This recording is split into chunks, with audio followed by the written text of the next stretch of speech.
Hi everybody, it's Megan, aka Best Weapons in the World. So today is day 3 of the 13 Books of Halloween.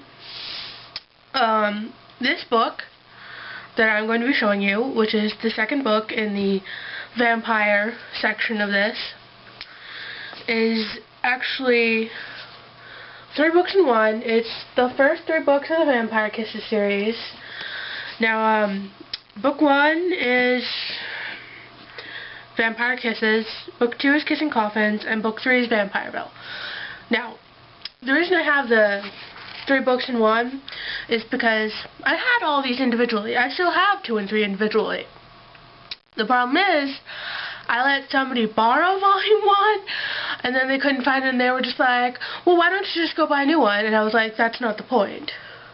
But so I ended up, I couldn't find the original, like, the only book 1, so I had to buy the first 3 books in this bound copy. So, maybe I'll do a giveaway of books 2 and 3 if I can find them, because they're not on the shelf right now.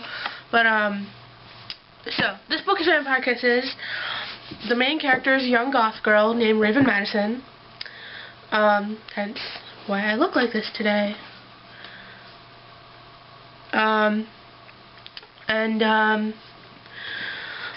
She falls in love with this kid who just moves to town. His name is Alexander Sterling, and he turns out to be, you know, a vampire.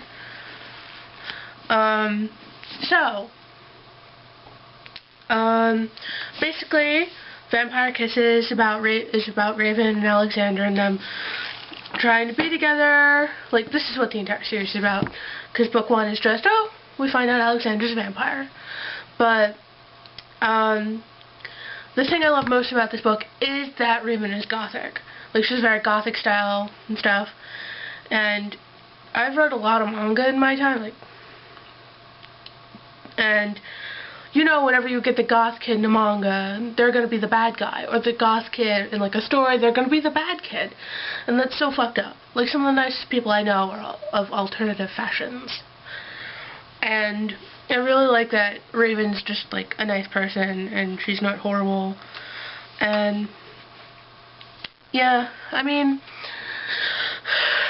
this series is what I would like to call a guilty pleasure. If you watch the show Castle, you may call it a deep-fried Twinkie. I call it that because, you know, I like the characters, but it's a little stereotypical, you know, the one goth kid in the small town, which is always picked on by all the non-goth kids, you know, the preppy kids. And Raven only has, like, one friend, who's the farm girl from down the road, and it's a little silly at times, because, like, Raven calls her hometown, oh, what should she call it? It's something like Loserville or something like that, you know. And then the cool town is like, I don't know, something like Cool Town. Sometimes I think she's like 12 and not like 15 like she actually is. But, another thing I didn't like about the story was Alexander and all the other vampires that make an appearance in the series. They're kind of the stereotypical Dracula vampire, like sunlight and garlic are like their main, like the main thing they can't handle, and they sleep in coffins. They sleep in coffins, which I find hilarious. Because that's not how it works in vampire folklore. In vampire folklore, vampires give no craps about the sunlight or garlic. But I can give them the sunlight, but the coffin and, like, they have a severe allergic reaction to garlic is really weird. Another thing I do like about the folklore they use in here is that they have, like, you have to have graveyard dirt from where you're buried to sleep. Like, the only way you can, like, sleep is, like, you have to have, like, dirt from where you're from underneath you. So, in Alexander's house, he has big boxes of dirt from Romania, because that's where he's from, but doesn't have a Romanian accent, because he's traveled the world, and it's like, It's weird. Another thing I didn't like about the vampires in this book is that they can have kids. Vampires are supposed to be undead, not be able to have kids. That's not how it works.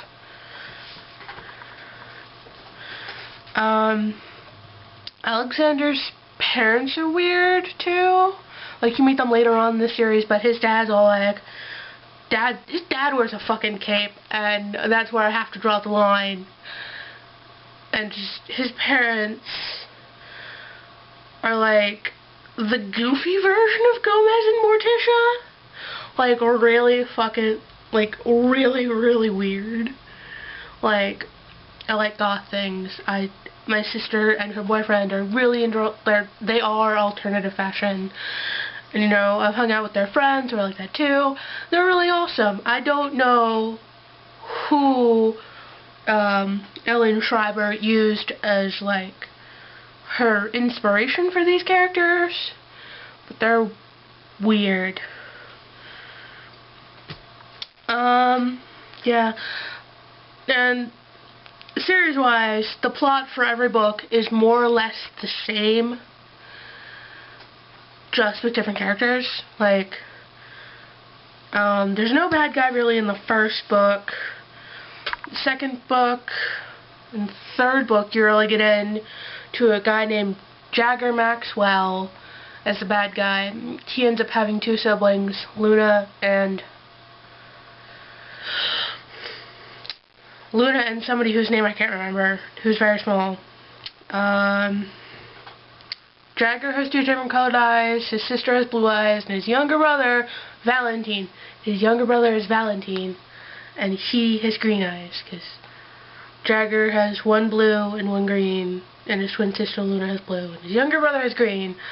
And, like, there's this whole hullabaloo about the Maxwells versus the Sterlings and stuff, and then there's even a whole other plot line that's very similar to the other plot lines in the manga, because there's 4 books by 3 different artists. First 2 books have the same artist, third book has a completely different artist, and the fourth book has a completely different artist. It's weird, but the art in books 1, 2, and 4 are really nice. Not so much 3. I think 3 would have been better if, like, instead of trying to copy the first 2 books' art, she just did her own art. That'd be better. But yeah.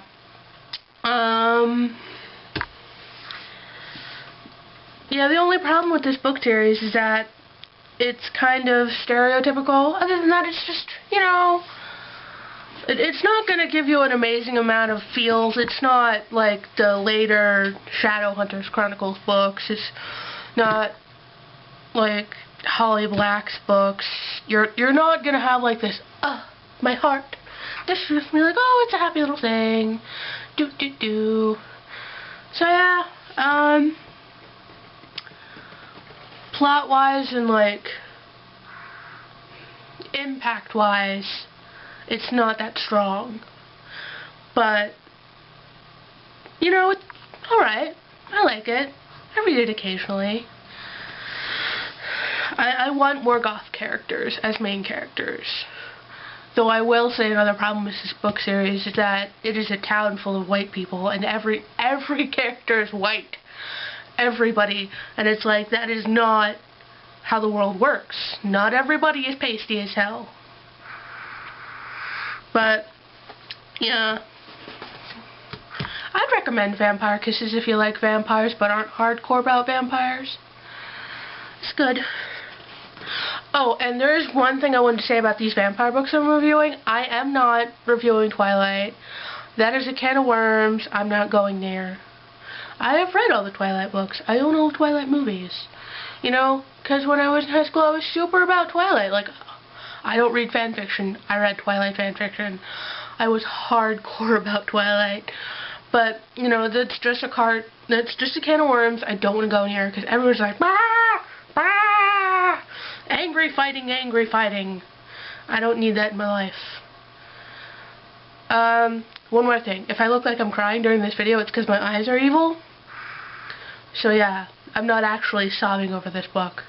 I have allergies. Mostly to makeup. But I'll see you next time. This has been Megan, aka Best Weapons in the World. Bye!